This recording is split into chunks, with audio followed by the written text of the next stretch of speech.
দৌলতাবাদের সমবায় সমিতির নির্বাচন কেন্দ্র করে উত্তেজনা, পুলিশের সঙ্গে ধন্যবাদ। ঘটনাটি ঘটেছে রবিবার সকালে মুর্শিদাবাদের দৌলতাবাদ থানার এলাকায়।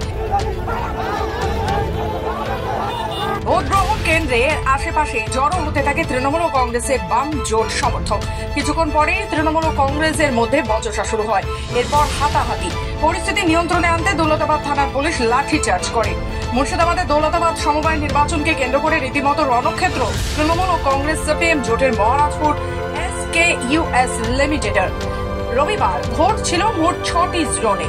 ভোট চলছিল, মোট ভোটার ছিল 156 জন। অভিযোগ, তৃণমূল কংগ্রেস ভোট দানে বাধা সৃষ্টি করে। বিভিন্ন জায়গা থেকে আসা ভোটারদের ওপর আক্রমণ করা হয়, তাদের মারধর করা হয়। পুলিশের বিরুদ্ধে অভিযোগ ওঠে, সবকিছু দেখেও তারা প্রতিরোধ করেনি। কংগ্রেসের দাবি, এখানে কংগ্রেস ও সিপিএম এর জোট জেতার পর্যায়ে রয়েছে, সেই কারণেই এই আক্রমণ।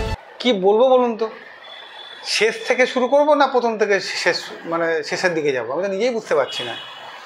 এই রাজ্যে কোনো নির্বাচন, একমাত্র লোকসভা বা বিধানসভা যেখানে মমতা ব্যানার্জির খুব হাত থাকে না, বাদ দিয়ে পৌরসভা, পঞ্চায়েত, সমবায় যাই হোক, সেখানে একটাই মাত্র লক্ষ্য, ধরো, মারো, ভোট কারো, ভোটে জয়লাভ করো।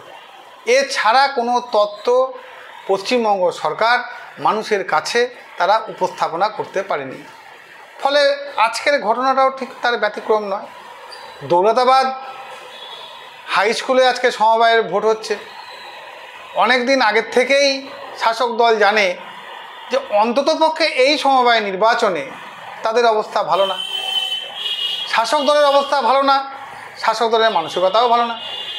খুব স্বাভাবিক কারণে গতকাল রাত্রি থেকেই আমরা দেখলাম যে বহরমপুর পঞ্চায়েত সমিতির সভাপতি আইনুজ্জিন মণ্ডল তিনি বাইক বাহিনী নিয়ে গোটা এলাকাটাতে দাপিয়ে বেরিয়ে একটা ভোটারদের মনে একটা ত্রাসের সৃষ্টি করতে চাইছে।